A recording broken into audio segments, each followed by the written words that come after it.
Assalamu alaikum wa rahmatullahi wa barakatuh. Assalamu alaikum. We are very grateful today, alhamdulillah, to be with all of you and our special guests. Before we get started, I think it's imperative to say that, alhamdulillah, under the leadership of our beloved Sheikh, Dr. Muhammad Qatanani, that this masjid has really been at the precipice and center of interfaith in New Jersey for the last 30 plus years. And you know, the Sheikh, I'm sure many of you know, was really the one who spearheaded tonight's event, but it's not the first or the second or the third or the 100th. And this masjid has a rich history in New Jersey of connecting across different departments and across different religions and faiths. And we've seen our Muslim community here really gather and lock arms with our neighbors, our brothers and sisters in faith in so many different situations over the years, so many emergencies and disasters that we have assisted. So alhamdulillah, today we get to hear from our brothers and sisters in faith. And inshallah, we're going to have a beautiful night with education and learning and focusing on something that's very near and dear to our heart, which is the issue of Gaza and Palestine. And we know, nobody, this is not news for anybody in this room, but the issue of Palestine is not a Muslim issue, it's not a Christian issue, it's a humanity issue. And I think if you've seen anything over the last 2 years, is that the humanity of the world has increased, that people's hearts are starting to soften. And I'm sure Mother Agapia is going to discuss it. But you even see people who are very anti-Islam, like Tucker Carlson and Candace Owens, and these people really start to open up to the truth and the cause of Palestine and Gaza and the Muslims. So we thank you all for joining us tonight. Again, we thank our beloved Sheikh for spearheading this event, and we are very thankful to our guests for being here and looking forward to learn a lot from all of you. Before we begin, I would like to invite our brother, no stranger to the community, Imam Kadovic, to open up with a few brief words and a dua. Inshallah, I think many of you know that Imam Kadovic, I think, is most famous for being the co-founder of the Green Muslims of New Jersey and helped establish ISNA's green initiatives in New Jersey as well. So with that, our dear brother and Imam, tfaddal, and we would love to hear some opening words from you.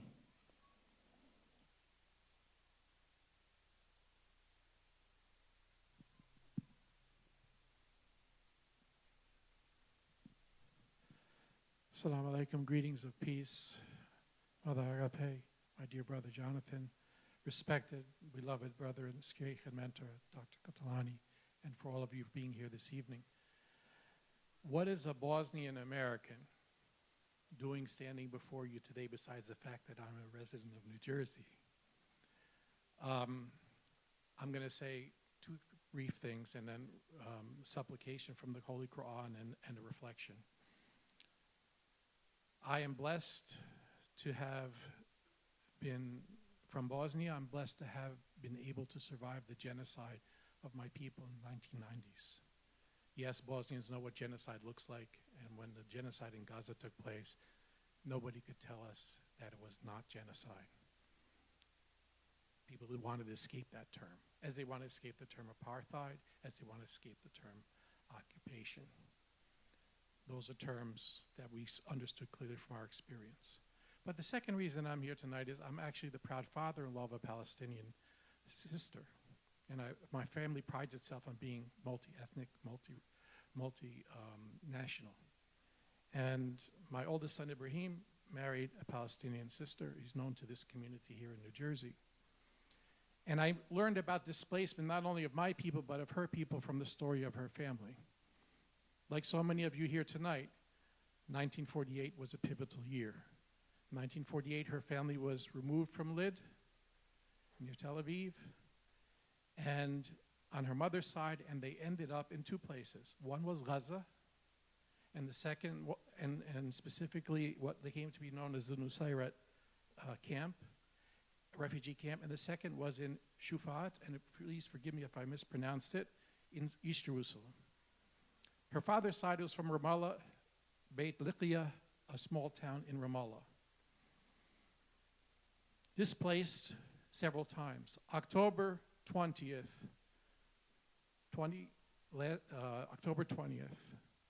after October 7th, in the Nusayrat camp, her family's home was bombed, and 50 members of our family, like many of your families here tonight, were shaheed, were martyred. Amongst them, of course, were about 60% under the age of those 40 family members initially, and then another 20 after that, were under the age of 10. You know, those who were characterized by some as terrorists and Hamas operatives. Well, I had the blessings in February 2023 to be able to visit the Holy Land. First time in my life. I made Hajj one time in 2018 and Umrah a couple times. I visited Mecca, Medina, but in my ear was this prophetic command, and make a visitation to Al-Aqsa. It happened at my university, Drew, where I'm working on my doctorate, offered a course called Pilgrimage and Spirituality in the Holy Land in the footsteps of Jesus. And I went to St. George's College, and I was the guest there for 3 weeks, and we went on one of those wonderful pilgrimages, I being the only Muslim with 20 other ministers from various traditions in the United States that were part of that trip. And I know, Jonathan, you organized a lot of these trips, and Mother Agape as well. And what I noticed, and this is what I want to share with you tonight, is every place that I went as part of this group making pilgrimage in the footsteps of Jesus, whether it was in Jerusalem, like the Church of the Holy Sepulchre, whether it was in Nablus, whether it was in Bethlehem, whether it was on the Mount of Olives, wherever it was, wherever Jesus, a historic event took place in the ministry of Jesus Christ, there was present a Muslim center, a Muslim mosque, a Muslim facility next to it, part of it, connected to it. Most famous, of course, is the Masjid of Omar in Jerusalem, right next to, sharing a wall with the Church of the Holy Sepulchre. And there's a whole history to this, but the bottom line was the coexistence of the two communities was something that was amazing. And one of the questions of one of the Christian ministers that was with us is, where does this come from? It's not just that we are physically in the same location, it predates Israel and the state of Israel. Where did this come from? And I said, from what I understand in my Muslim tradition, and Sheikh Qatlani will correct me, 2 places. One, in the Holy Quran in Surah Al-Ma'idah, chapter 5, which is the table spread. It talks about the Last Supper of Jesus Christ.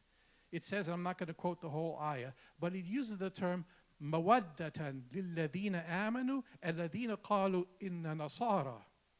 The nearest and most gracious amongst them in love to the believers, to the Muslims, you will find those who say we are Christians. Because among them they are people who are devoted to God and who have renounced the world. And لَا يَسْتَكْبِرُونَ, they are not arrogant. They have humility. They have the characteristic of Jesus Christ.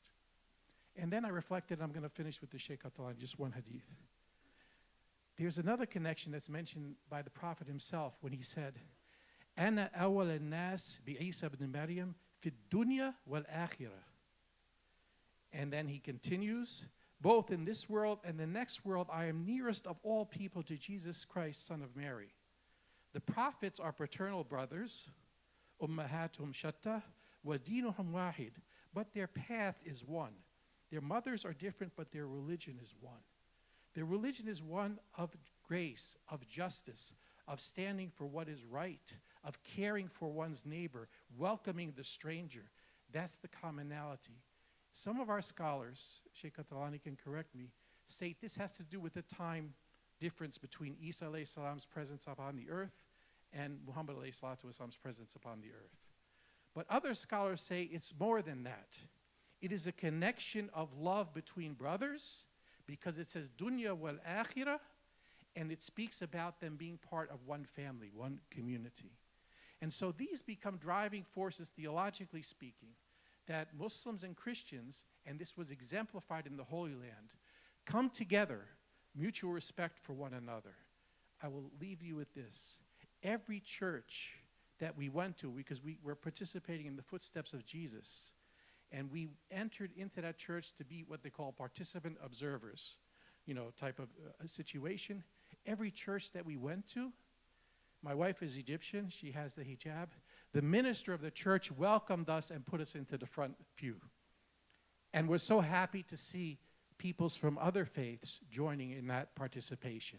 And when I looked back to see who else was in the congregation, I saw many Palestinian Muslims, because in some cases, unfortunately, the Palestinians, Christians, for various reasons, have been run out of town. And so the ones filling the pews were Muslims that were there supporting, respecting, honoring Jesus Christ and the tradition of their brothers and sisters from Philistine. Together, we can win. Assalamu alaikum. Takbir. Takbir. Jazakallah khair. Imam Karavik. Next up, I would love to introduce our sister, Mother Agapia, who was raised in a family devoted to the Greek Orthodox Church. And she really embraced the monastic life after discovering the Russian Orthodox Church outside of Russia during her studies at the University of Michigan. Primarily, I think the time when she connected most with the people of Palestine and Palestine is when she was the administrator of the Orthodox Girls' School of Bethany in Jerusalem from 1998 to 2005. Today, she is in the convent of St. Nicholas of Myra in Owego, New York, and she continues her ministry through youth retreats, pilgrimages to Palestine, and cultural exchanges between youth here and there. So without further ado, I will pass it to you, Mother. Thank you, thank you. Can you hear me? Yes.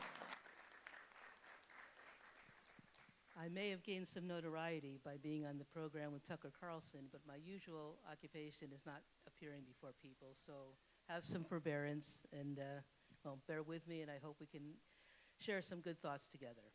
Greetings to Imam Dr. Mohammed Katanani and Jonathan and distinguished panelists.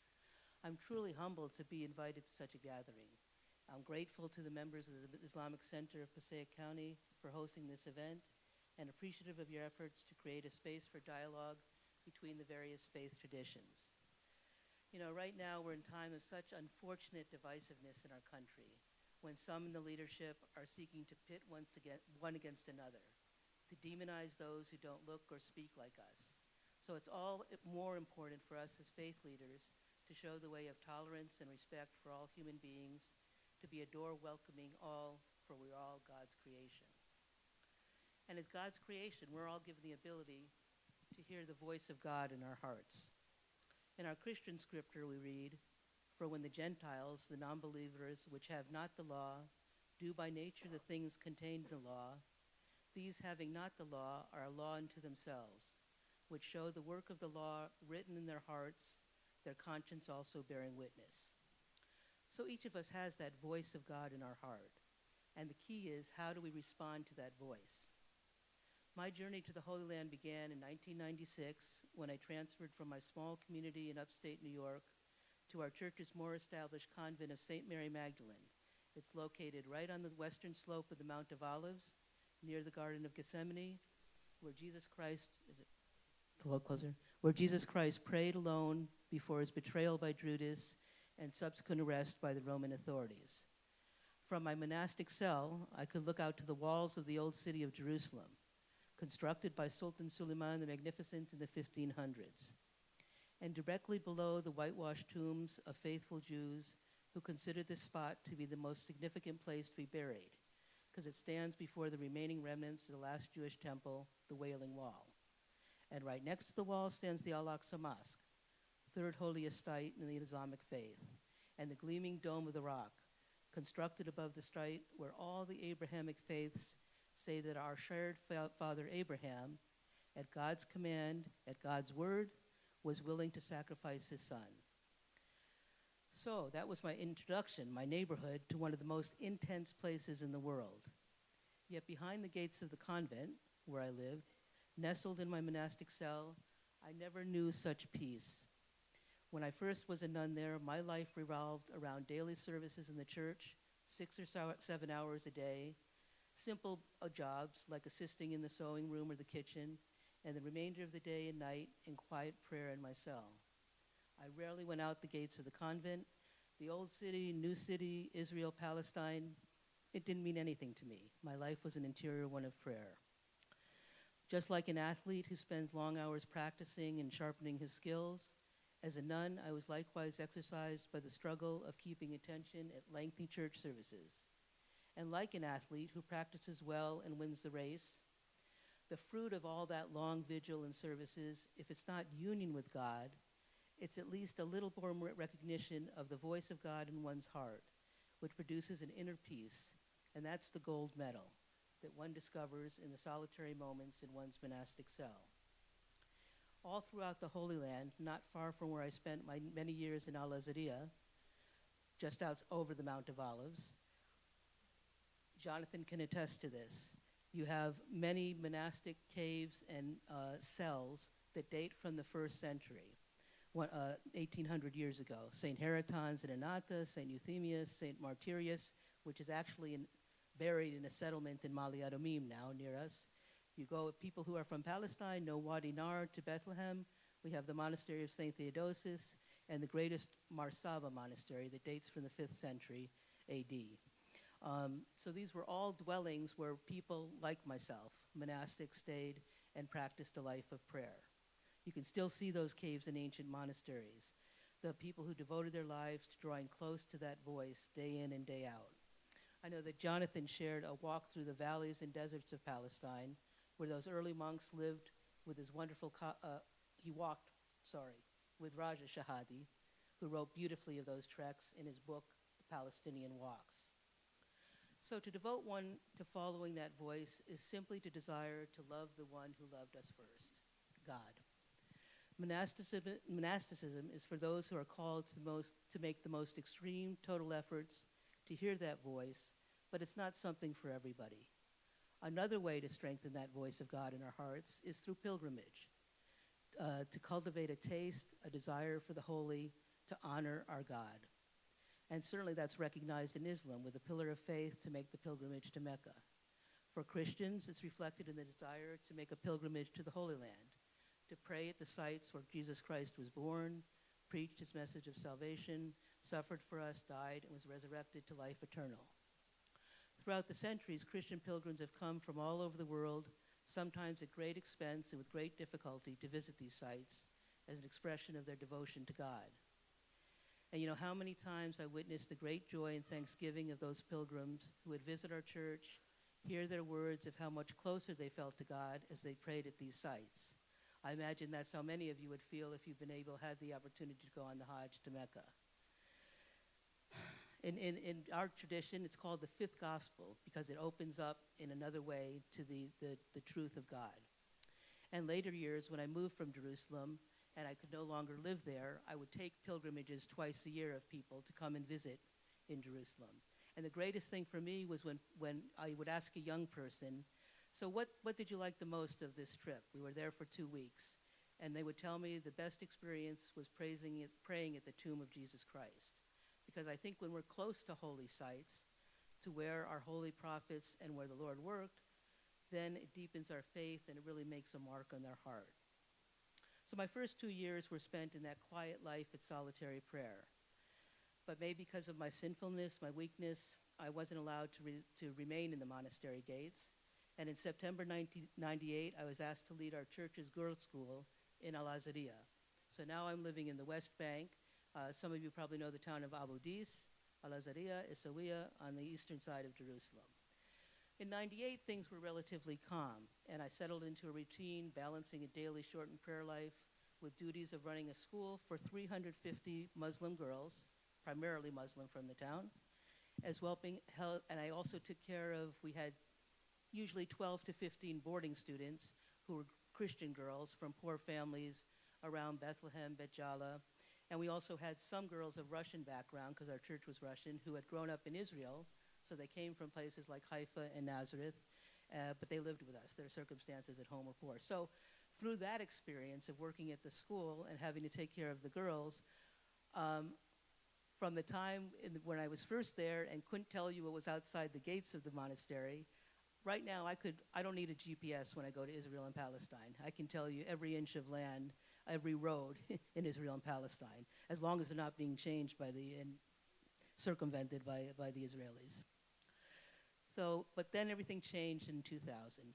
The tension of the failed Oslo Accords led to the Second Intifada, and the land of Jesus Christ once again burned with conflict, where instead of the witness of prayerful monastics and the parade of thousands, if not millions of pilgrims winding their way through the old city of Jerusalem and throughout the Holy Land, we were overcome by those passions for lust of power and control, of greed to dominate, and oppression took precedent. So I noticed even the relatively peaceful town of Al-Azariya, the oppression of the occupation, which I'm sure is familiar to many of you. The increased number of checkpoints making our life unpredictable and making it nearly impossible to carry out basic tasks. The carving out of the land by building the fences, the walls, every kind of barrier imaginable. I remember the first time, Jonathan wasn't my lawyer, then we had Fuad Shahadi. I used to be able to travel between Jerusalem and Ramallah, and I remember one time in early 2001, I'm driving, it's about 5:30 at night, I had to go do some business in Ramallah, and all of a sudden, the road has been jackhammered, and no longer could travel on the road to get there. And that was the beginning of the increased separation and confiscation of land by the Israelis there. And the armed soldiers on the streets, all the things that I think that you're all familiar with. But what I really like to remember and want to share with you about that time in the Holy Land is not those negative things that have happened, but to think about how the people I know respond to this persecution. The voice of God in our hearts calls us to love the one who loved us first. And in times of peace, we can demonstrate that love by adoration, whether it's the solitary prayer of a monk or the pious pilgrimage of devotion by a great number of people. But in times of conflict, we give life to that voice by practicing the virtues that come out of those prayers. In our tradition, St. Paul's letter to the Galatians, he writes, "The fruit of the Spirit, the fruit of prayer, is love, joy, peace, long-suffering, gentleness, goodness, faith, meekness, temperance, and against such there is no law." And how often did I see the fruits of those Spirit in my Palestinian brothers and sisters, Christian and Muslim? The long-suffering, patient endurance, and humility amid persecution. I think of a man named Simon who used to come to work at our church, at the school, And as the checkpoints were being developed, I, as a foreigner, had a car with the yellow plates, and I could drive through the checkpoints. So one day I was driving between Al-Azariya, at that time you still could go that way to get to Jerusalem, and we're sort of stopped at the checkpoint, and I see to my left a row of men standing there, and among them was Simon. Palestinian men who had been pulled out of their chariots or the taxis or the cars and just being made to wait there. And there was such a look of humility and meekness to him and all that they've had to endure. And it made me think about, in fact, this happened to me once in 2002, a young Greek-American friend of mine, not Muslim, he had problems at home. He wanted to come to the Holy Land, and this was during the Intifada. And I said, this isn't really a time to visit. He said, no, no, no. And I warned him, if you come, you're going to come and you're going to see the checkpoints, and are you going to be able to control your temper? When a soldier says, ignores you, and then puts a gun in your face, how are you going to handle that? We got through it.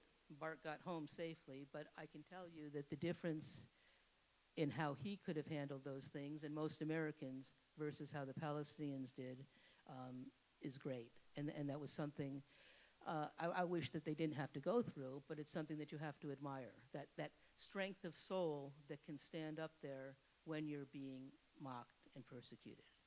And another example, we had our bookseller in Anata, Ahmed. And I used to go there often to get the books for the school. And one time I come and he's not there. And I found out that he was 6 months in detention because he had basically looked the wrong way at a soldier. And so many times, how many men were put in detention for nothing? But they handled it with a certain grace that I don't think you find too much in the West. And more than just the quiet endurance of it is also, I don't know if Jesus ever used the word samud, because the Palestinian resilience is really a virtue that is so admirable and so, I think, will lead to victory for the Palestinians. In the, this is not going to end. The occupation will be overthrown, and I think a lot of it will have to do with that virtue. Because I think of, there was a man named Michael, and lived in Bethlehem, and the the Israelis came through, and they would try to roll, when they come through town with the tanks, roll over the large lights, roll over cars, just for the heck of it. And Michael was, I have a picture of him sitting on his smashed car with a smile and just saying, you know what, you can do this to me, but I'm still going to be here, and go get a new car. And even a more dramatic example was Nasser, a friend of mine, who I'm sitting in his house one day, and he goes, he gets a call from his son. They've taken the olive trees from our land. The Israeli military is here. They're saying this is now under military control, and they start to uproot the trees. Nasser goes over, collects as many as the trees as he can, and brings them to his house and plants them in the yard again. So just that resilience that just says, this is our land, it was our land, and it will be our land. All with meekness and humility. And I think that comes from another thing, another virtue that I recognize too, that really struck me. There were homes for caring for people, but one thing I noticed, you rarely saw a beggar on the street in Palestine. And you notice how much mercy and compassion is part of this society, whether it be Muslim and Christian. You didn't have a beggar, families cared for another, and the family is actually part of an extended family. And I think that's a beautiful virtue. And then the other thing that I recognize as a virtue that is common to Muslims and Christians in this time is that what gives us our strength as well is that we realize that there is a life beyond this one, an eternity, and that there's a God, and our hands are in the hands of God. I think of two examples. One, a Christian, Daoud. I remember him writing to me a few months ago. He says, our life is in God's hands. Like today, we were walking on the street while the sky glows with rockets. He lives in the northern West Bank. What can we do? We have to carry it on. It is a big game, but we have a great Lord. And then I recently heard there was a Gazan who had been released from prison, and he exclaimed, praise be to God who honored us with reaching Gaza so we can breathe its pure soil soaked with the blood of martyrs, the brave wounded and its patient and steadfast people. My message to the people of Gaza, do not lose hope, do not despair of God's mercy, and God willing, he will reward us with something better and honor us. It's really a recognition of our Creator and a submission and an obedience to him. And I think sometimes, I related this to Tucker, and it really sticks with me. I find it beautiful, maybe for people who live in a city now, but I remember driving out of Madaba, okay, it's not in Palestine now, and I saw a shepherd early in the morning. And I think there's a timelessness to the life, a simple life, that the Palestinians have ingrained in them, and it brings out one of their greatest virtues, because it's a life that's not ruled by the clock. It's ruled by the rising of the sun and the setting of the sun and the world that God created. And in that timelessness, or life that's not ruled by the clock, I think that is what comes the beautiful hospitality of the Palestinian life. Every time I've brought pilgrims to the Holy Land, they'll remark to me how beautiful these people are. You know, anywhere we would go, they would say, come in, you have to have coffee, you have to have tea, come and sit with us, and be greatly offended if you didn't do so, right? So this generous offering of time and hospitality to strangers, in a way, this makes you the true sons of Abraham. And there's a Russian church in Hebron, in El Khalil, and it has a beautiful picture, an icon, and in it we believe that Abraham is feeding 3 angels. I don't know if that's common to this Muslim tradition, but the point is it's an act of hospitality, and I think that's a true virtue that is common to Muslims and Christians and brings us together. So I'm very grateful for the witness, even in spite of the occupation and in spite of the difficult times, the Palestinians and the life that I witnessed has given me so much. So I just want to end here, though, with something a little different. I had an interesting conversation. I had the opportunity to meet Mossab Abu Toha from Gaza. And he wanted to talk about faith and religion. So, but I'm not sure if the concepts of justice are the same in Islam and Christianity.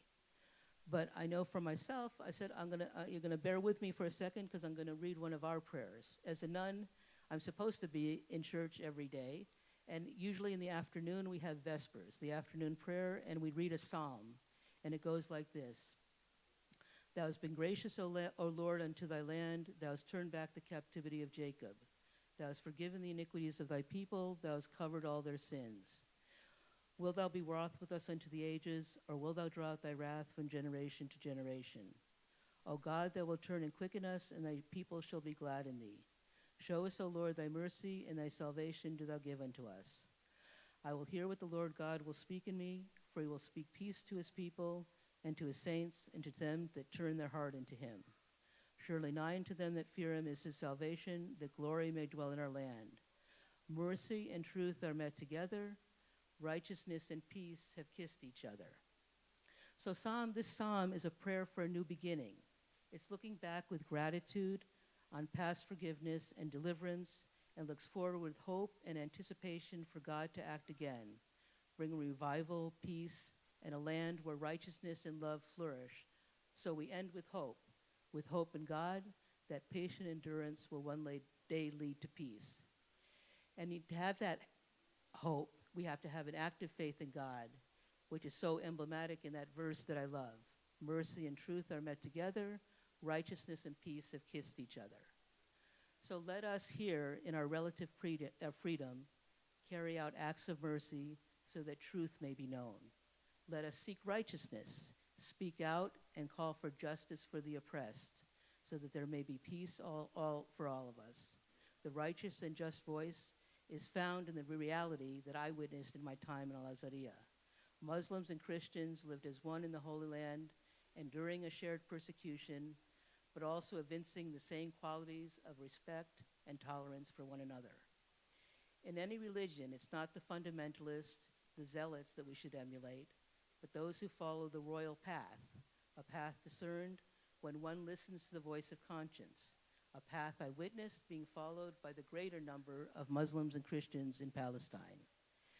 This witness is one that's so important for the world to hear today, for us, each of us, to attest to. First, for the sake of those in Palestine, to affirm the message that the conflict between Israel and Palestine is not a religious conflict, but a political one, an unlawful occupation. And today and every day, I will affirm that fact. And I call on each of us to affirm that fact, not only by speaking out or advocacy in the halls of Congress, but by how we act in our daily lives. As I said in the beginning, we have a government that seeks to divide, to look upon each other with disdain as someone who doesn't belong here. These are threatening voices to us. But I'm old enough to remember in America, the beauty of it was called the melting pot. It means you could come from any tradition and you're all part of the one country of America. Respective faiths lived with respect and tolerance for one another. That same respect and tolerance that I witnessed in my life among the Palestinians, may it be so with us here. May we be worthy of this path for the sake of our own souls and for the sake of our brothers and sisters in Palestine. Thank you very much. Thank you. Thank you, Mother Gabriel, for the beautiful kind of review of your time there.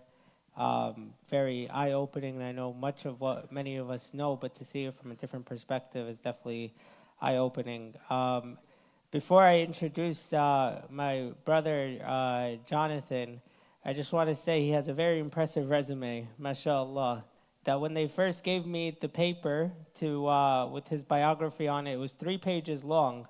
And I said, guys, me reading his biography is going to be longer than his speech. So what I tell you now is only really touching the surface of everything he completed, but he's a Palestinian attorney and human rights activist, born in Jerusalem, and he studied law at the University of Virginia Law School. The executive director of Friends of Sabeel North America, or FASNA, And he actually has bar memberships in New York, Palestine, and Israel. So very unique perspective, and I would love to hear a little bit about getting a bar membership in Israel for a Palestinian and the complexity behind that, inshallah. A co-founder of several human rights organizations, including Al-Haq and the Mandela Institute, and author of Beyond the Two-State Solution and The Truth Shall Set You Free. So without further ado, Brother Jonathan Kutab.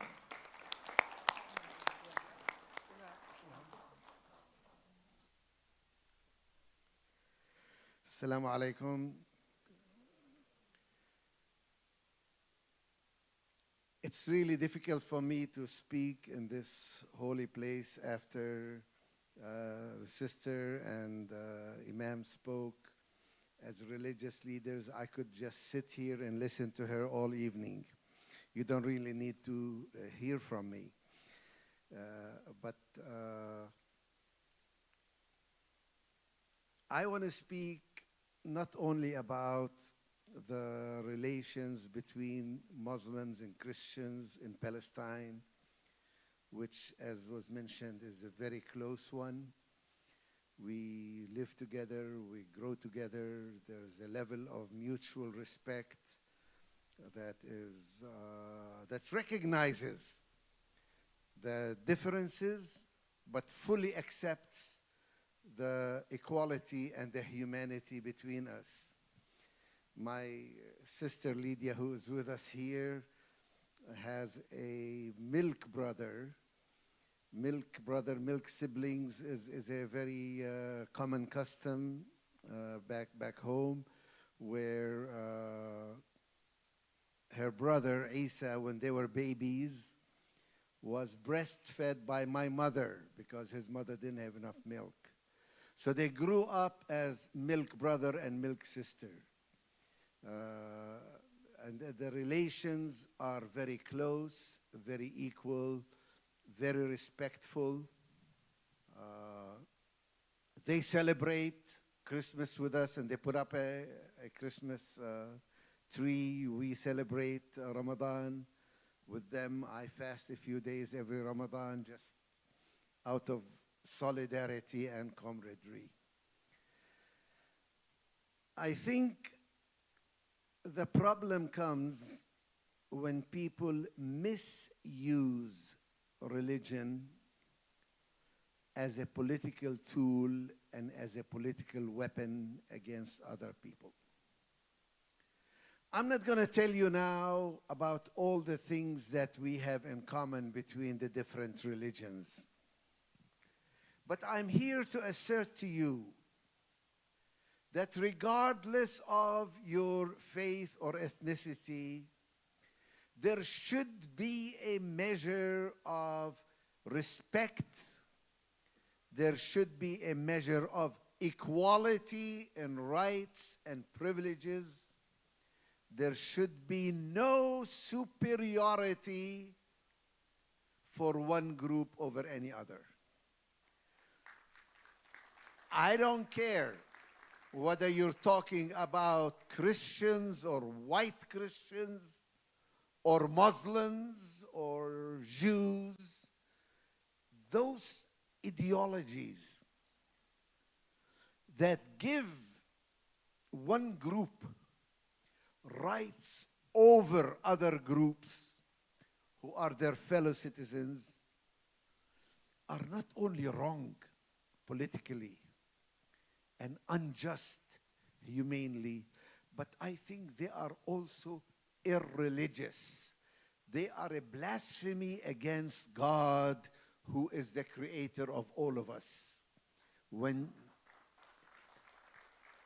So at that level, it becomes even a sin in any of the three religions when you proclaim that one group should be lower or one group should be higher than the others. And this brings me to, I'm not a religious person. I am a religious person. I'm not a pastor. I'm not a priest. I'm not a minister. I'm not an imam or a sheikh or a rabbi. But a group of us in Jerusalem started after church to sit together and discuss things together. This is how the group that's called Sabil started. Sabil means the way or the living water. And it was an attempt by ordinary people to understand our faith as Christians and how it relates to life around us. How does our faith address the issue of occupation? How does our faith deal with the issue of violence and nonviolence?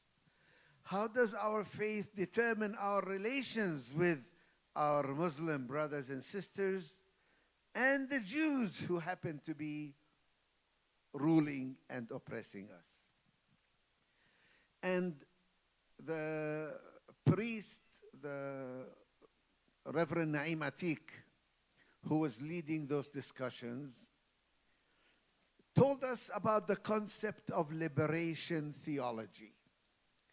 He says religion should be a force that liberates people, not oppresses them. How does that work out? It works out by reading our scripture, our Bible, our understanding of our faith in a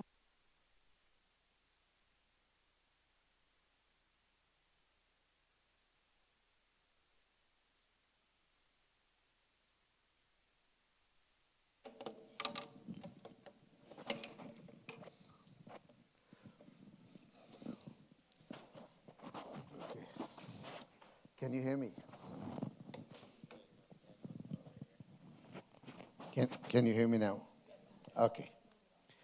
So, how does religion become a liberating force rather than an oppressive force?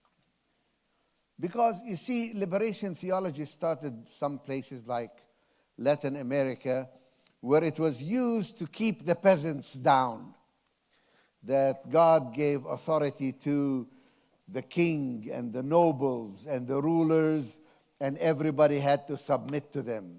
Is it okay? This way? So, religion needs to lift people up, and we started reading the Bible together. And we found many ideas, which I'm sure you will find very similar to what you believe in. One of them, obviously, was the idea of equality. We are all children of God. God created us all. And therefore, by virtue of our being children of God, we were equal. We also deserved dignity. We were not Abid, we were not slaves, we were children of God. We had value and integrity, and we had human rights, which everybody should respect by virtue of the fact that we are children of God. Whether we are rich or poor, black or white, male or female, by virtue of the fact that we are children of God, we deserved rights, we deserved respect, we deserved dignity, we deserved equality. Wonderful idea. Another idea, again, very similar to what you believe and what you have learned in Islam, is the idea of the sovereignty of God. That God is sovereign over the affairs of His creation. That God is ultimately in control of everything that happens. That God is above all rulers, above all governments, above all powerful people. I keep telling my American friends that when Muslims say Allahu Akbar, the translation is not God is great. The translation in Arabic is God is greater than. Allahu Akbar over the powerful. Allahu Akbar over the army, over the government, over the military ruler, over the policeman who's beating you up, over the wealthy landowner who tells you what they want you to do. Allahu Akbar. God is greater than you. God is ultimately in power and in control over your lives. Wonderful idea. Sovereignty of God. The idea of responsibility and judgment. God judges everything you do. Dayyan, huwa Dayyan. Everything that you do, you are responsible for. One day you have to pay the price. You have to take an accounting. You will be questioned, what did you do and what didn't you do? Because God is a righteous God. He's a God of justice. He's a God of fairness. You can't fool him. You can fool a lot of people, but you can't fool God. Ultimately, he knows what is happening, and you are to be called into account. When I think about how many countries in the world are responding to the genocide in Gaza and to the oppression of people here, I remember what one Jewish friend of mine said, do the rabbis really believe in God? If they did, they would be very worried, because one day they will have to answer before him as to what they are doing today to the Palestinians in Palestine.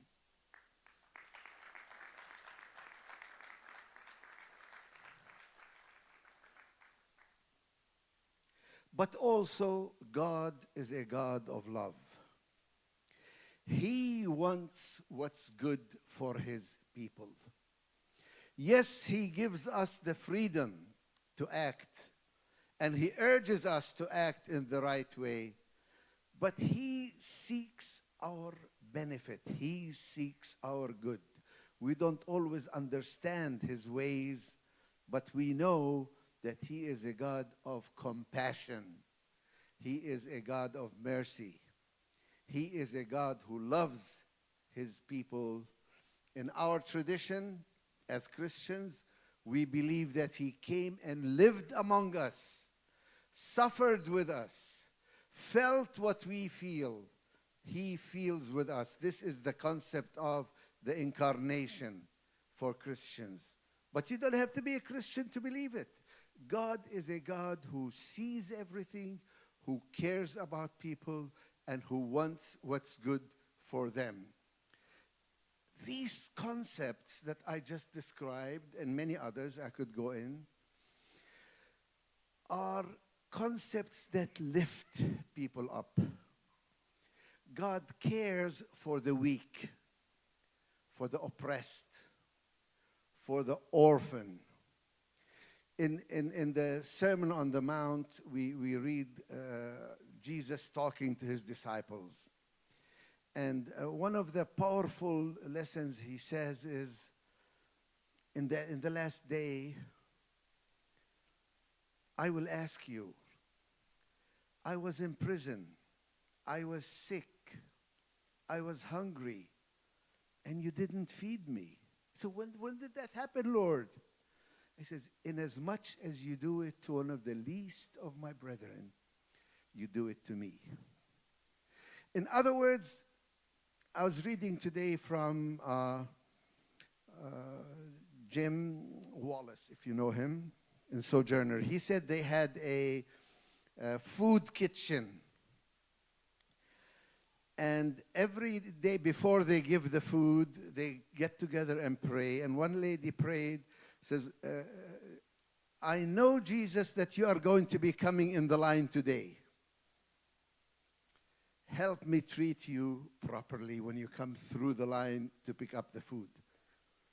Because I need to look at every person in that line who needs food as if he was Jesus himself coming through the line.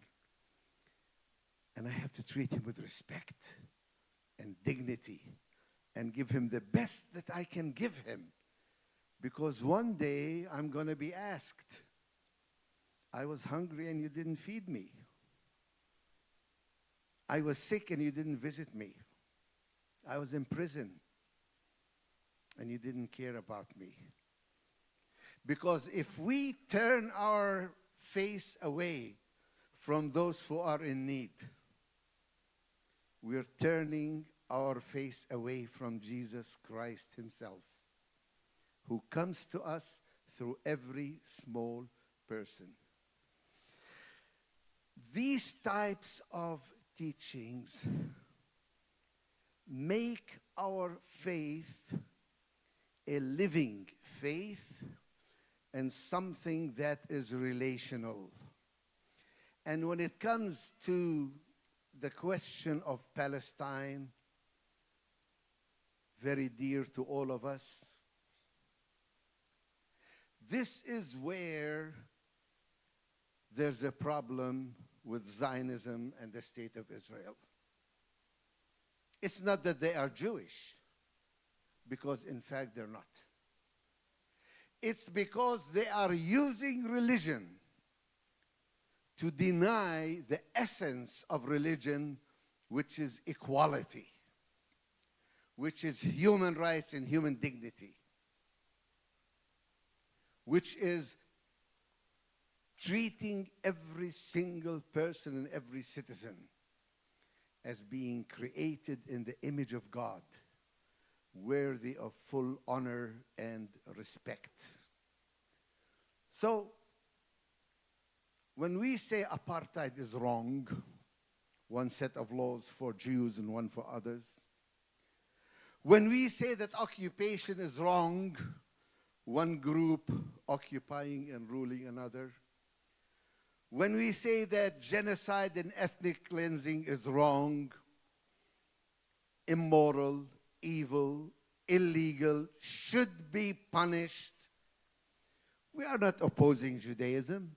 We are asserting the same universal human rights and dignity that every religion teaches and should be following.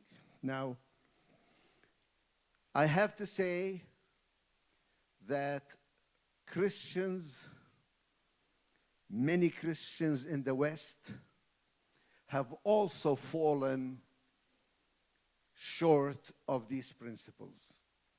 There is a doctrine called Christian Zionism. How can you have something like that? That takes certain verses of scripture out of context and tries to use them to justify the Zionism of the state of Israel today.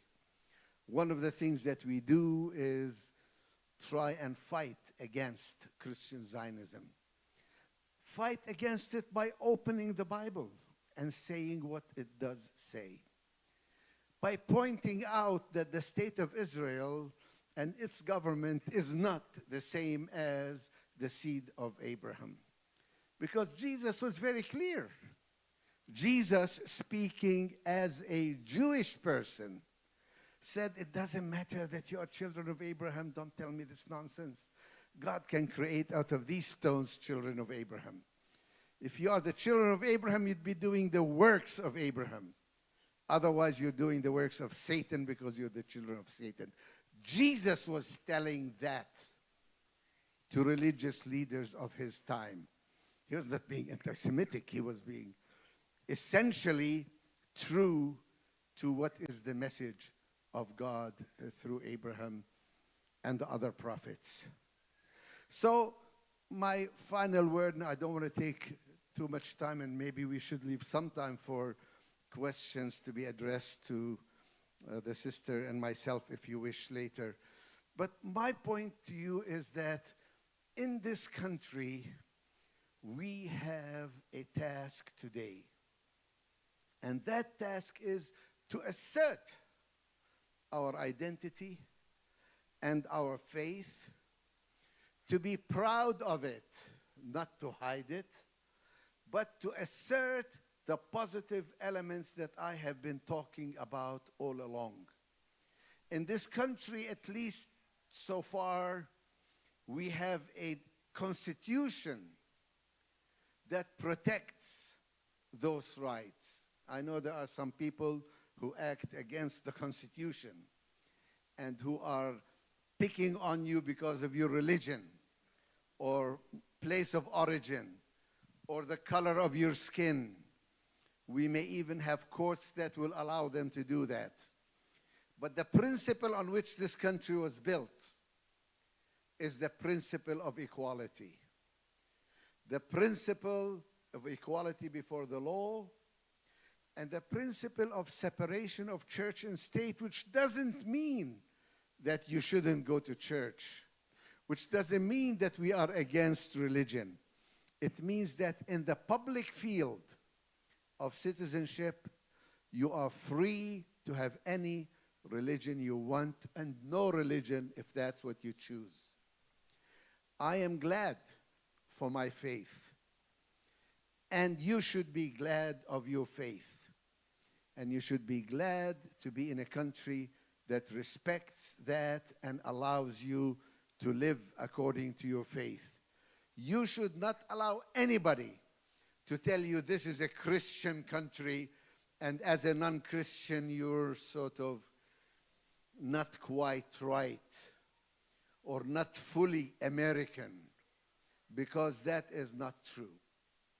This country is based on the equality of all its citizens, regardless of their religion. I am so glad to be in this place. You don't know how happy I am, because when I first came to this country, the Muslim community by and large was shrinking, hiding itself, its identity, almost ashamed or afraid to say, I am a Muslim. If it wasn't for the ladies wearing the hijab, many of you would pretend you're not even Muslim. I am glad that that is changing, that the Muslim American community is finally waking up and finding its power and its identity, thanks especially to the younger people, most of whom were born in this country. You should be proud of your religion, of your ethnicity, of your identity. And if you're Palestinian, you should be doubly proud of who you are.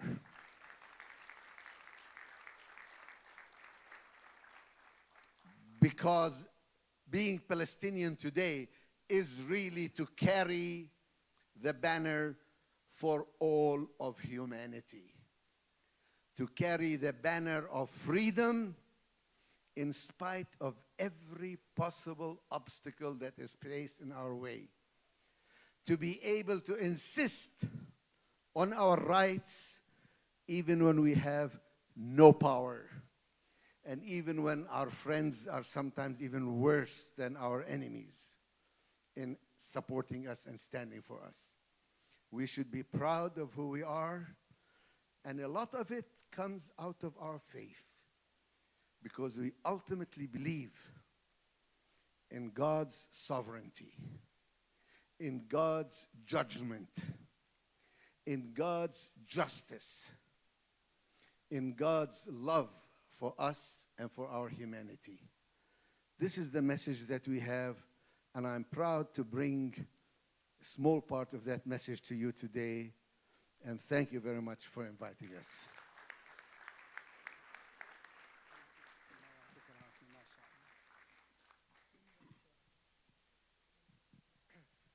Takbir. Jazakallah khair, Brother Kutab.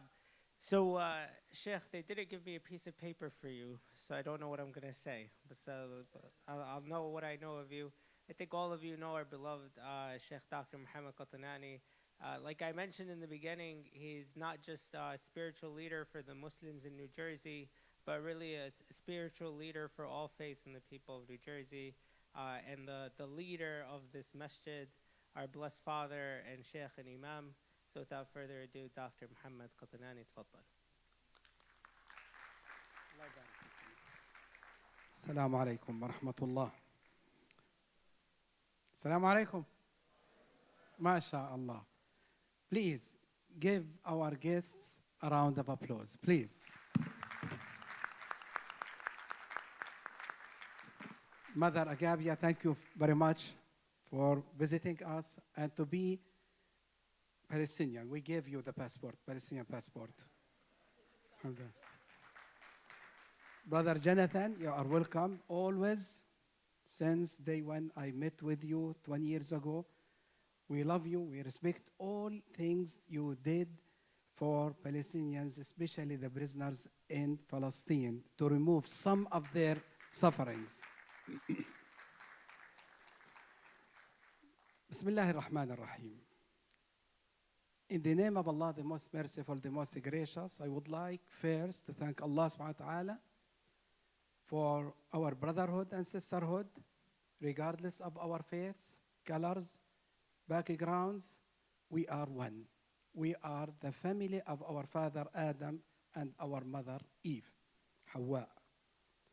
I would like to thank our clergies, our imams, our priests, all of them. So please, please allow me to thank you by standing. All our clergies, our priests, please stand to give you a round of applause, please.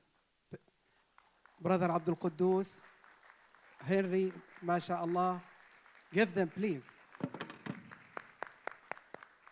Thank you, fathers, priests, religious leaders, and also our community, Muslims and non-Muslims as well. This gathering, or this event, to show our solidarity and standing for each other in this time of test. This test is especially for clergies and religious leaders, as Brother Jonathan mentioned. I recited this ayah and I took the translation of this ayah. Please listen to this beautiful verse in the Quran. لولا ينهاهم الربانيون والأحبار عن قولهم الإثم وأكلهم السحت لبئس ما كانوا يصنعون. Why do the rabbis and religious scholars, regardless, أحبار, Muslims, Christians, Jews, why do the rabbis and religious scholars not forbid them from saying what is sinful and devouring what is unlawful? This is the Quran message, which is Torah message, which is the Bible message, that religious leaders have to stand up for humanity and justice for all.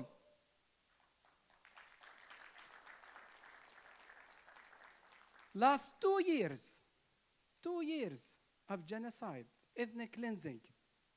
Unfortunately, thousands and thousands of religious leaders did not speak one word. We heard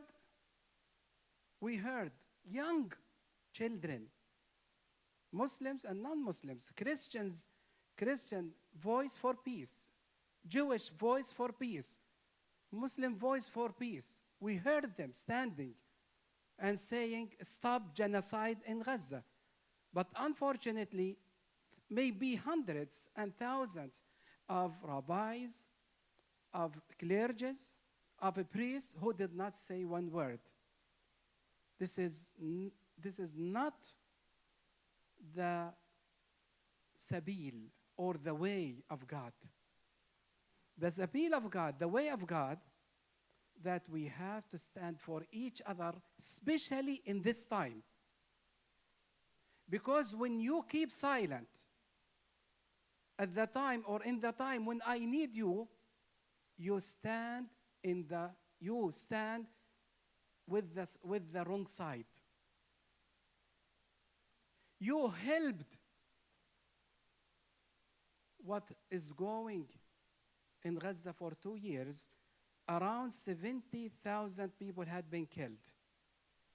More than 170,000 of people had been injured. Most of them children and mothers and women. We saw that 90% of all houses and buildings in Gaza had been destroyed completely. Hospitals, churches, mosques, even the hospital, the Christian hospital, Ma'madani, and the oldest church in Gaza had been demolished and destroyed, but unfortunately, many of priests and clergies did not say one word. We want to, from this message, which we heard today, that I am, as a Muslim, I am with everyone who needs help and support and shelter, regardless of his color or his faith. His faith is for him and between him and God. God will ask me about what I did for this person or that person. If I keep silent in the time of I have to say some word, it is considered of a kind of evil and devil, shaitan, because الساكت عن الشيطان الساكت عن الحق شيطان أخرس. If you keep silent at the time of the mandatory word, it means, unfortunately, that person is a devil and shaitan. 2 years we heard the crying of children. But unfortunately, especially our country here, America, unfortunately, 70,000 people had been killed by our own tax money. Our own tax money. My money has to go for education, for people who need shelter and food, not for killing children.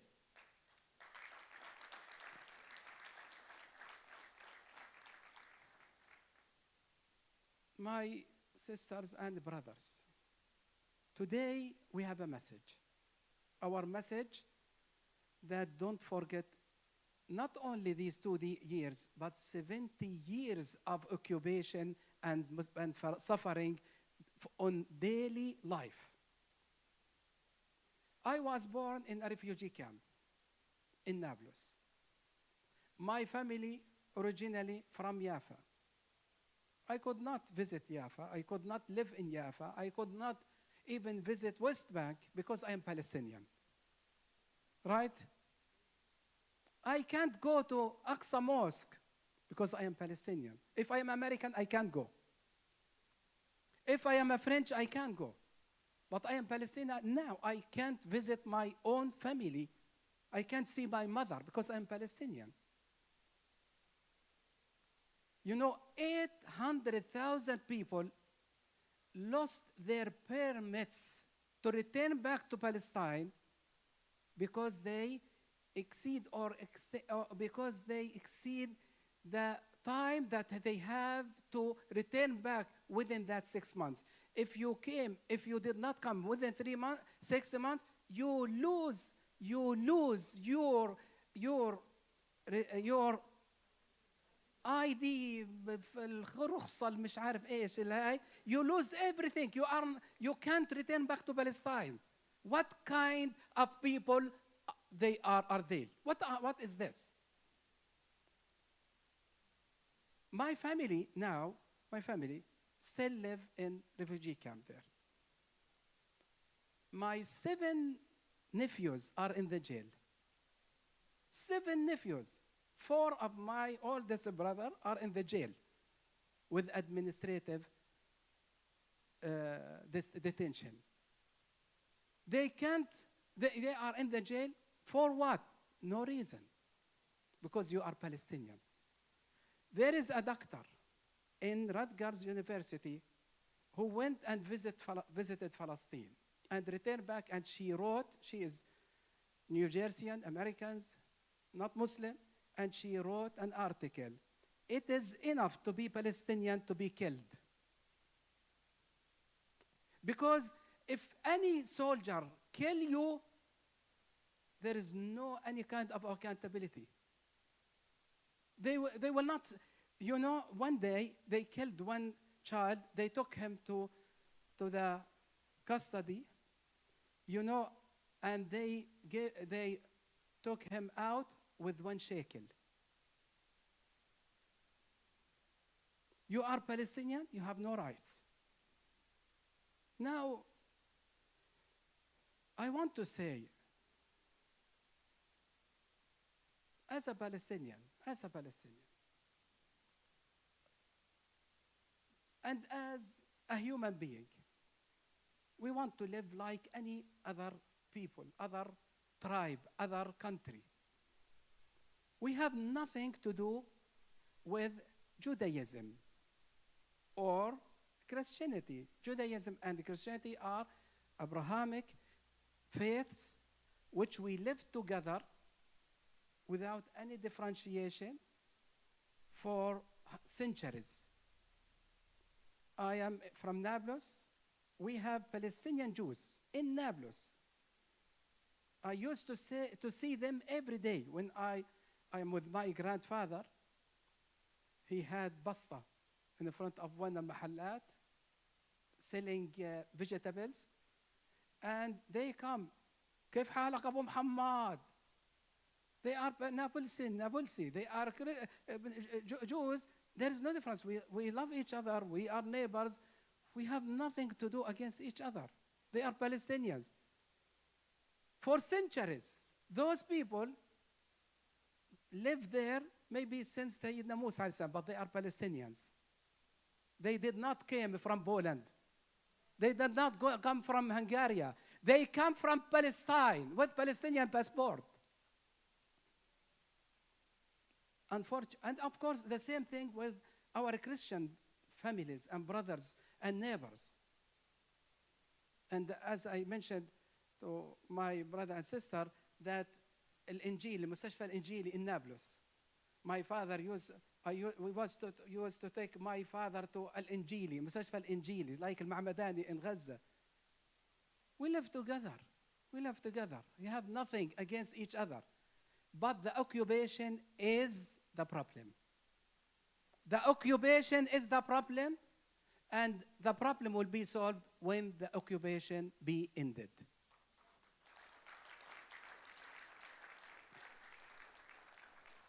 Palestine for Palestinians, for Palestinians. If you like it or you don't like it, I am from Jaffa. You know Jaffa? My great-grandfather have his grave in one of the villages near Yazur. The grave is written on that grave. He passed away or was buried in that grave in the 800 years ago. I can show you my grandfather, great-grandfather grave. It is written, one of the saints at that time. We were there hundreds of years. I remember myself at the time of Canaan. I was there at the time of land of Canaan. I am Canaani. And when Moses came to Palestine, he came to land of Canaan. When Abraham came to Palestine, he came to land of Canaan. And we welcome our father Ibrahim. He is our father, and we love our father Ibrahim, and we follow our father Ibrahim. And when Moses came to Palestine, we welcome him. We are with Musa and Isa and Yaqub and all prophets and messengers equally. We welcome Christians, Jews, everybody to come and to visit Palestine and to live Palestine. But don't occupy my land. Don't occupy my land. You are welcome to worship God. If you want to come and to worship God, you are welcome. But don't take my home. Who takes my home, I love him.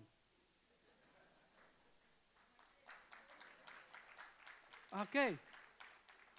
I will give him food, more food. Don't take my home. My home is still in Yazur Yafa. I visited my home in 1975 with my father. I was at that time 9 years old, so you know my age now. I visited my home with my father, and my aunt was with us. She's the oldest. And she saw her house.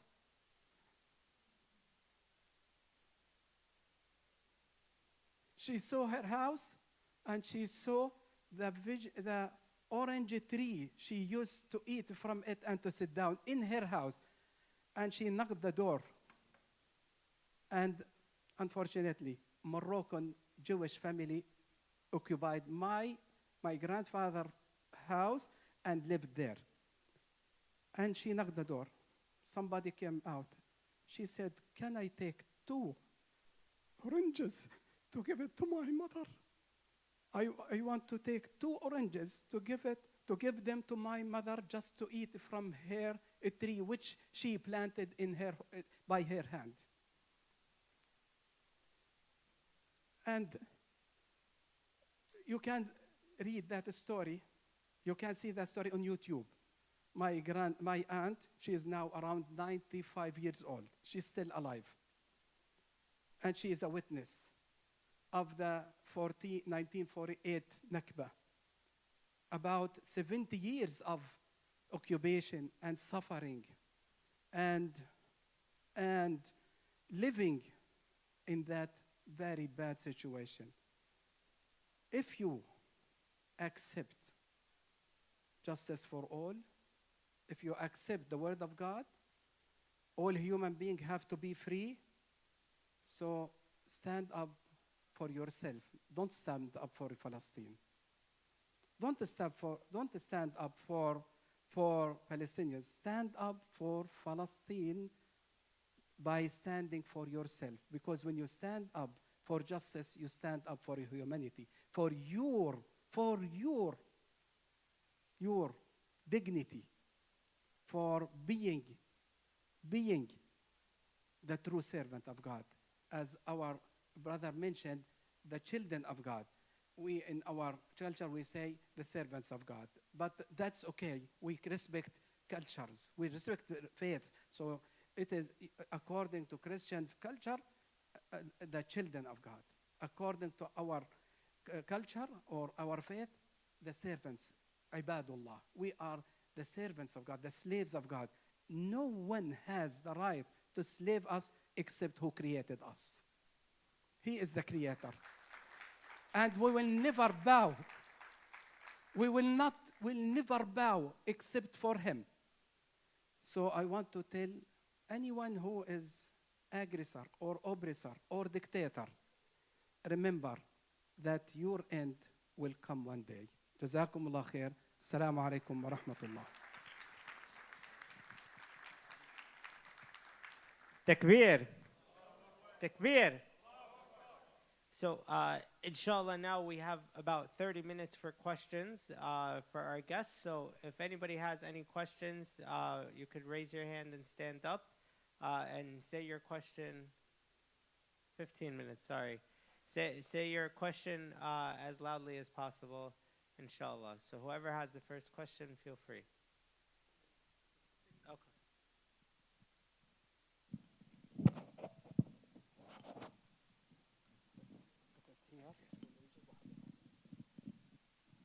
Assalamu alaikum. My name is Asim. I'm from Nablus. I just came from Palestine, so my heart is still there.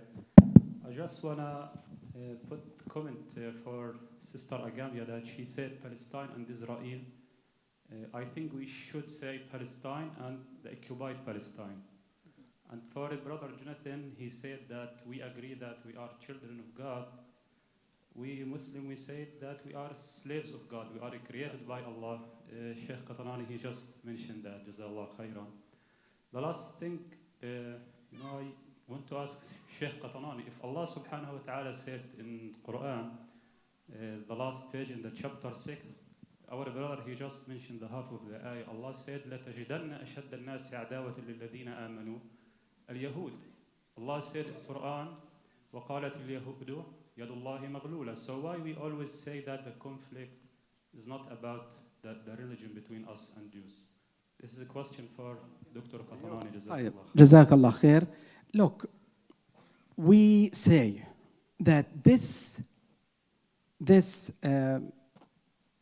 conflict which we have these days is not because of the faith. It is because of the Zionism which they ride or ركبوا موجة الفيث والدين. Do you know, we were talking with Mr. Jonathan few minutes ago that Ibn Gurion used to say, I don't believe in God, but I believe that God gave us Israel.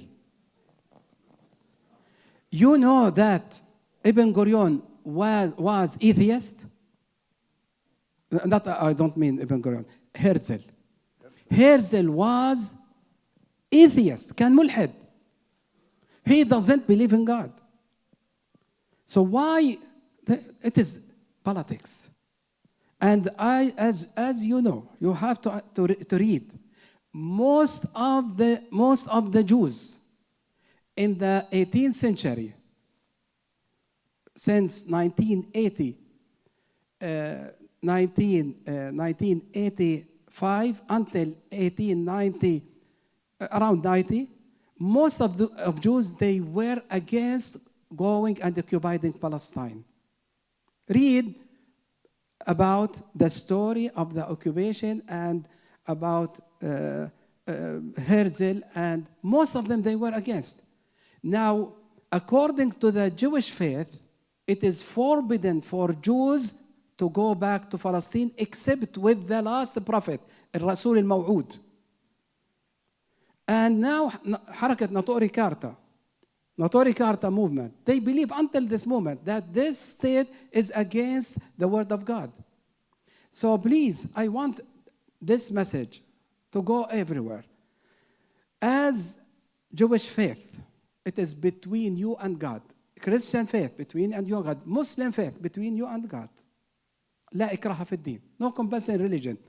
But your faith has no right to have any kind of aggression or oppression against any human being, even you are Muslim or non-Muslim as well. You have no right. So my advice to my brothers and sisters, this message look, I want to give the excuse for our Palestinians in Palestine. Because I am from in Palestine, we used to use the word Yahud. We don't use the word Zionism or أجل اليهود راحوا اليهود جاءوا اليهود ضربوا اليهود احتلوا اليهود عملوا اليهود. So it is because what we see there. But I think that message have to be changed from the Jews themselves. Jews themselves have to free themselves from that occupation.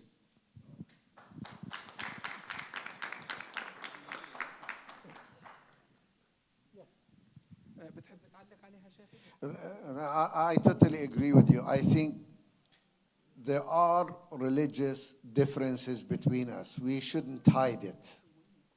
There are things that we as Christians believe, or Jews believe, or Muslims believe. What we do agree on is that the issues of faith should not be allowed to dictate the ideology of politics. This is what my point was. And any ideology, Christian or Muslim or Jewish, that says only those who believe the way I do will have rights, that ideology is wrong. And by that I would be willing to criticize not only Israel, but also any Christian nationalist in this country, and any Muslim ideology that says only Muslims have rights in this country and non-Muslims don't. So I oppose all three of these ideologies. I'm very, very sensitive when you use religion to justify an ideology that oppresses people. That's a problem.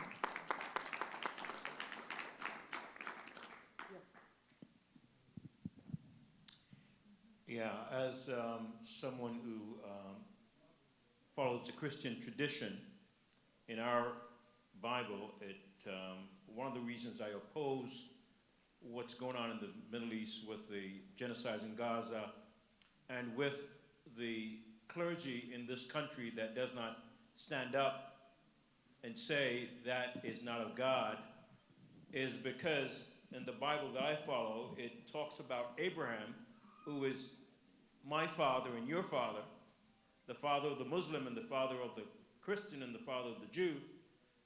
The Bible says, through his seed shall all the nation of the earth be blessed. And what they're doing in Gaza is not a blessing. It doesn't represent God. So this is not about God. This is about people trying to gain power over another group of people. That is not something that God is in agreement with. So as a Christian, and as a person of faith, I speak out against it, because if I don't, as Katanani, as the Imam said, we are not representing God. If we don't speak out against injustice, we're not representing God.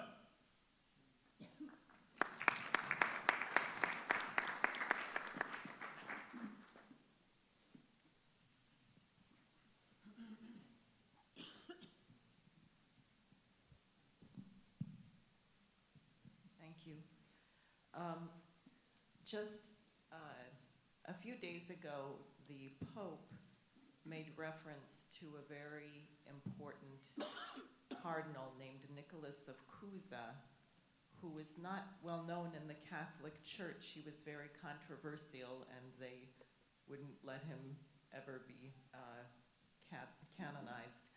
He wrote something called On Learned Ignorance. He also wrote a wonderful dialogue among faiths called De Pace Fide, which was an imaginary discussion among a Buddhist, a Muslim, a Christian, a Jew, and how they came to a higher understanding.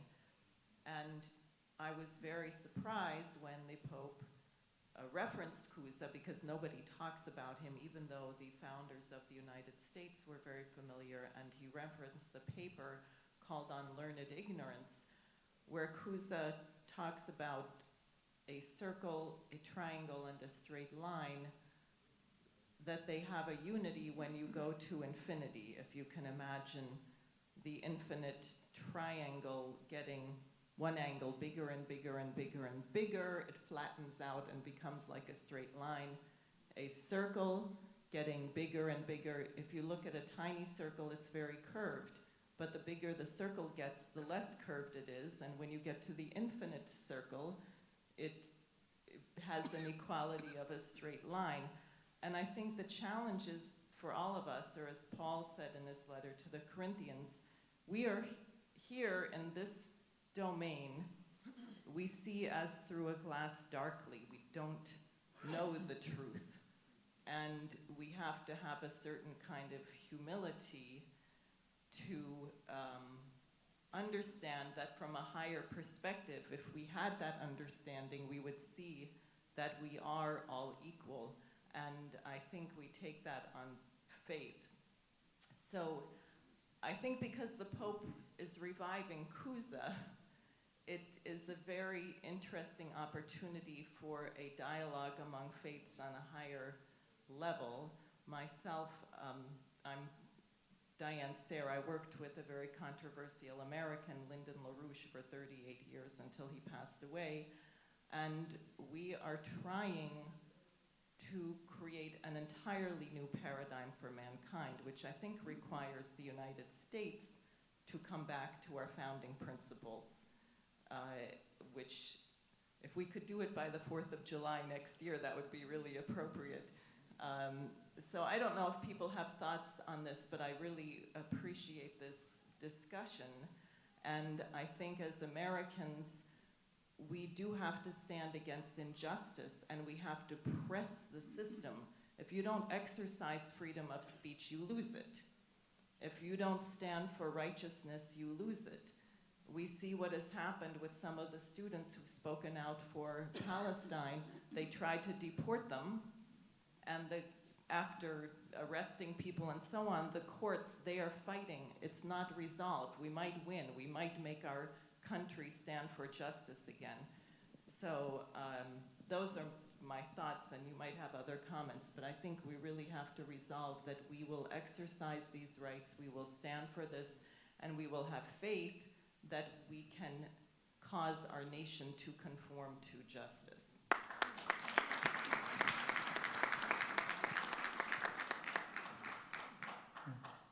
Sister Agavia, thank you for the courage to come out and speak for Palestine. I wonder, since you came back to the US, if you've had a few instances of rejection, criticism, unease about your stand for Palestine, especially since your appearance on Tucker Carlson. Before you answer, I just wanted also to ask you, as part of your answer, to give us, if you've had an opportunity to speak to Israeli Jews who showed a little bit of compassion or understanding for the plight of the Palestinians, and why aren't we hearing more about that? And I bring that to your attention because just across the pond in New York, the reason why you may have a Muslim American become the next mayor of New York is the tremendous support he's receiving from none other than Jewish Americans who have become more enlightened about the issues of Israel and our support for it and where we stand on the issue of humanity and human rights. And to just one more thing, as a comment to our brother Jonathan, you spoke about the American Constitution that is based on equality, and that's what it promotes. And I think that's one of the deficiencies of the American Constitution. It does not speak about justice. There's a big difference, sometimes we don't pay attention to that when we say we have to seek equality. I think what all faiths try to ask and seek is justice, because you can have equality, but that doesn't necessarily lead to justice. So, thank you. Thank you. Yeah, so the first part about the reaction, to be honest, you know, I'm a nun. The interview came out of the blue, so to speak, and the notoriety from it. And I had planned a trip to Palestine in September, not knowing that the interview was going to be taking place. And the most wonderful thing to me is that I was in Istanbul, in Jordan, and in Palestine, and you would have thought I was a rock star. And when I went down the street, I have many selfies with young men and women from all over, thanking. It's a shame that an American Christian nun has to be the voice for the Palestinians, for Muslims, for people to recognize that you are people and people have suffered oppression. But that's came upon me, and I'm grateful. So what I've mostly felt is gratitude from people. In fact, the day I came, the only where someone had the nerve to look me in the face and say something was only one time. When I came back from Jordan, it was 4:30 in the morning. I arrived at JFK, and I had to catch a plane to Detroit. And so thank God it was 4:30 in the morning. And this woman comes up to me and says, "You're an anti-Semite. Why don't you condemn Hamas?" I just looked at her and said, "I don't think I'm an anti-Semite." And I tried to speak a little, but it's the kind of person who really didn't want to hear an answer. But then we'll lead to the other part about, unfortunately, what we're still finding is that for the most part in Israel, I don't think, and Jonathan could comment on this too, I've actually noticed since the 30 years when I was stints there, living there, is that the peace movement, the desire of people to work for peace on the Israeli side has actually lessened. And I think that's unfortunate because what has happened is the zealots have taken power. Ben Gvir and those people were outcasts 30 years ago, and now they're leading it, so that's become the tone of society. But on the more hopeful side, you know, when I went to the first demonstration on October 15th in DC, and we were standing outside near the Rayburn building, and inside, people were saying, wait a second, there were 500 Jews, Jewish Voice for Peace, who were protesting at the Rotunda. So I think that the problem is that doesn't fit the narrative. So in the mainstream media, you don't hear about all the Jewish groups, the young people especially, who are saying what's going on is wrong, and as Jews, we're speaking out against it. And just one final note, Miko Peled, I saw him the other day. He's the son of an Israeli general, someone comparable to Moshe Dayan, right? A hero of the '67 war. He's actually going to be writing a book, he's almost finished with it, about the religious Jews who are against that very concept. In 47, 48, religious Jews did not believe that you needed to use war and create a state of Israel. It will come through God's hands. So there are those Jews, but he claims that there's quite a number of them. I'm not so sure about that. But certainly in America, there's plenty of Jews who do recognize the problem in Israel is the occupation. And I also met, when I was there in Ramallah, Palestinians who had been in prison who were meeting with soldiers from the Israeli side. But it's still kind of a dangerous thing to do. Well, maybe, John, you can speak more to that in the Israeli society. No, it's true. In Israeli society, there is really a movement to the right wing, and a lot of right-wing fascism. Ilan Pappé talks about a different, there is Israel, and he calls it the state of Judah, who are very fanatical settlers, right-wing people, who now are the more powerful elements in Israeli society, unfortunately.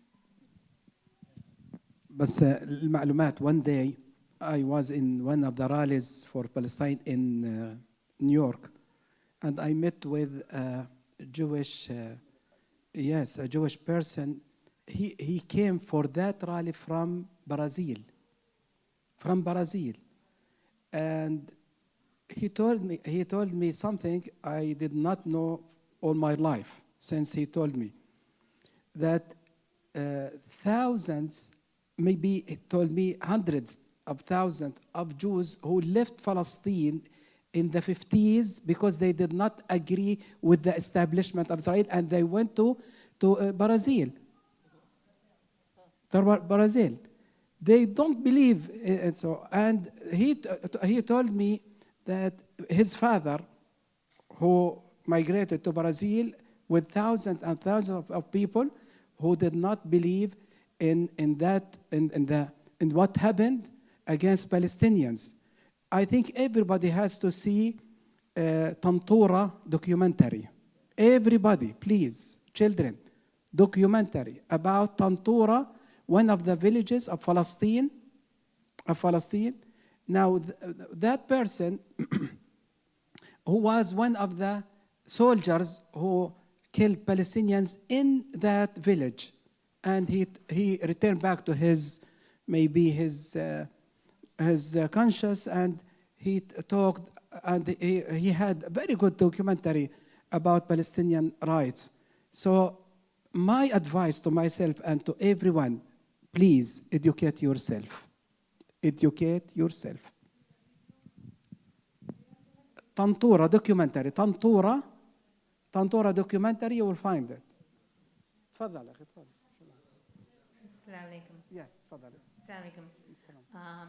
I'm from Teaneck, and as you know, Teaneck has been the epicenter of some protests and also the epicenter of our Congressman Gottheimer's attack on students. And one of the things is we have been, and I'd like to get your insights, is how do we really focus on education, because what has happened is there is nothing that you can speak of in terms of humanity that is not portrayed as anti-Semitic, because now everything is anti-Semitic. Your existence could, even your silence could be anti-Semitic. that's the point we're at. And you spoke about Tantura, and one of the things that I'm engaged in many fronts. One of the things I am working is I'm on the Teaneck International Film Festival, and we were actually going to show No Other Land as part of our film festival roster. And the council said, oh, due to safety, security reasons, whatever. So although that was taken off the roster, we put 2 other films on the roster. One of them is Coexistence, My ASS, and the other one is Saffron Kingdom. They both are related because the Coexistence is by Israeli pro-Palestinian person, a comedian. We're going to have a panel discussion on that. And I said, I'd like to get a Palestinian Christian. And they were surprised, they're like, Palestinian Christian? Because people don't associate the birthplace of Jesus Christ that there would be Christians where Jesus Christ was born. That to me is lack of education of their own religion. So how do we focus on that? The second thing I wanted to say is, what's happening in Israel is a playbook that India is using against Kashmir. And that is the second film we're going to show on November 9th as part of the film festival, Saffron Kingdom. And both of the films have panel discussions. And actually, it's the first film in New Jersey that will receive an award. It's the first Muslim that will receive an award. And it is also going to talk about the parallels between the Israel and what India is looking at, because just last week they did the World Zionist Organization. Now Benjamin Netanyahu's son is going to be the president. So all of this is all interrelated. So how do we, number one, educate? How do we use these different avenues, whether it's film festivals, not just, interfaith dialogues, but other avenues to open up these discussions? And how do we get even Muslims, and I have to say this because the Muslims, and I met a Muslim from Rutgers who's a sophomore, who went on a perspectives trip to Israel and is now a Muslim Zionist. So how do we get these people more educated? And I'd just like to get your perspectives, especially why aren't Christians speaking up more? Oh. First, I'll just make a suggestion. I mean, the thing is, we can't lose hope.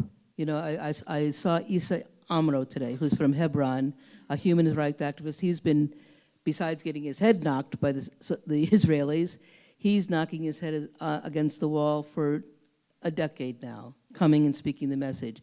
But it's building. One film, The Stones Cry Out, you can find it on YouTube. It's a very good way to hear it. And I think there's many out there, actually. So you just have to be persistent in that education of people.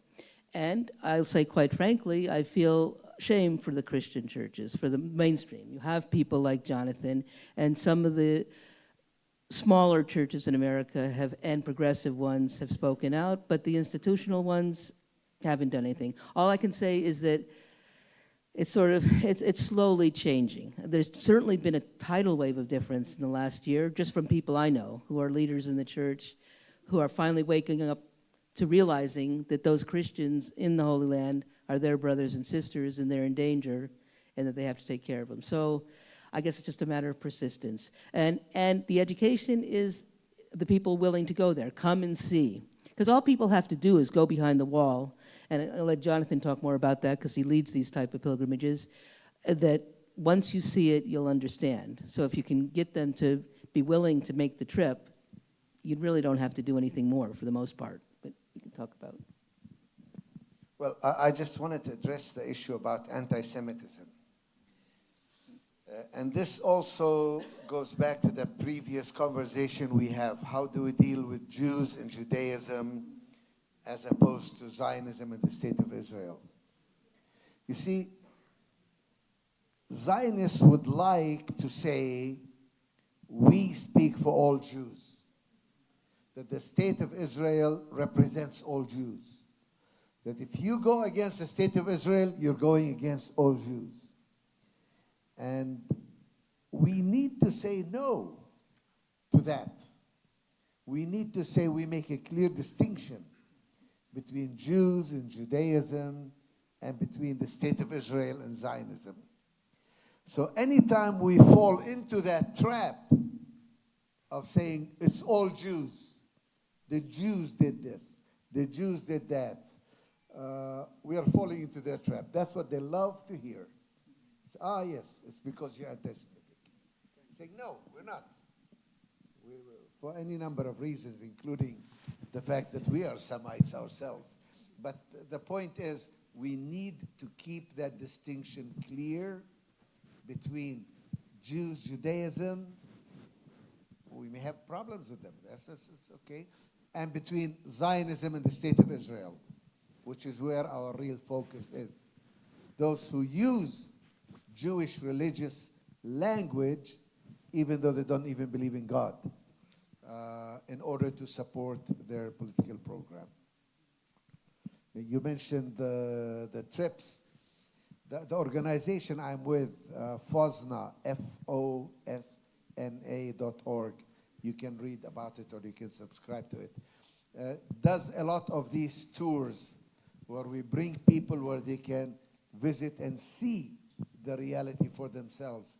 They've been very, very good and very successful to make people change their minds. Yes. Once they go there and see this, they change 180 degrees. There's nothing like it. الحكي مش زي الشوف. When they see it themselves, it really makes a major difference in their attitudes. By the way, I recommend a website for everyone to go, ifamericansknew.com. One of the American journalists who was pro-Israel, she visited Palestine and Israel, and she came back with different views and understanding. Because if Americans knew, they will never support injustice and occupation. Yes. Assalamu alaikum wa rahmatullahi wa barakatuh. This is for Sister Gapia. What I want to say is that the level of thanks that we have for you. You used the word rock star. I'm a big fan of Bruce Springsteen. You're above Bruce Springsteen, right? So you are a rock star. As we have seen, the ground has kind of shifted in this country on the issue of Palestine. You've helped us take it to another level, and we thank you, sister. We meet, I'm the outreach director here. We meet with senators and governors. You're the most important person we've met with in this masjid. Our ask of you, I know it's a big burden given that you've got your specific role. Please keep talking. Please keep talking. We're on the verge of something historic where the freedom of Palestinian people is close, and your voice can be a resounding voice that we're looking forward to hear. Thank you, sister.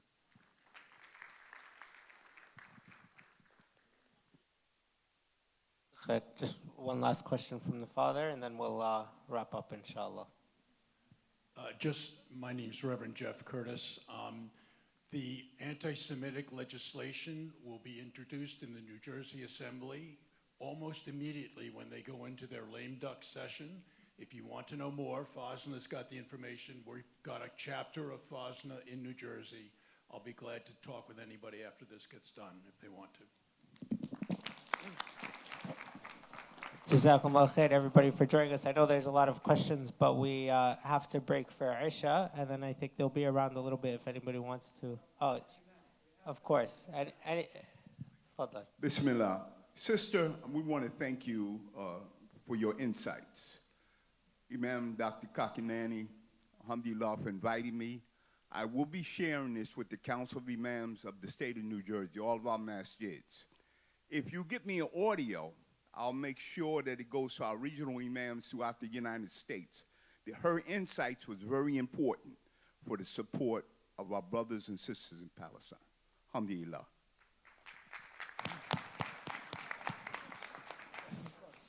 Khair.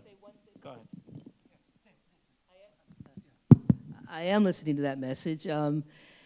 Thankfully, my spiritual leader, my bishop, who had to bless for me to talk to Tucker, allowed me to continue these talks, focusing on my message of the Christians in the Holy Land and the message of tolerance.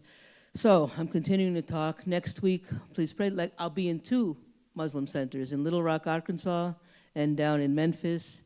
And there's many more top opportunities coming up. So pray for strength. But the main thing is to pray, each of us, things are changing. I just want to say one little thing. When I've taken people, I have middle-aged women who live in upstate New York now. They've been on the trip. They've gone and knocking on their congressman's door, who doesn't want to hear their voice. But the point is that each of us do that, and it keeps growing. That's the way that change is going to happen. So, Jazakumullah khair. Inshallah, we'll just ask our beloved Sheikh to close us, Sheikh, with some dua and prayer before Isha. Jazakumullah khair. May Allah bless you all. May Allah bless our unity, our brotherhood and sisterhood, our standing for each other. May Allah bless our sister and mother Agabia and Jonathan for working more and more for justice and for peace. May Allah subhanahu wa ta'ala bless our children to be instruments of goodness and righteousness, and to be very powerful in standing for humanity, standing for ending occupation all over the world. Ameen. Assalamu alaikum.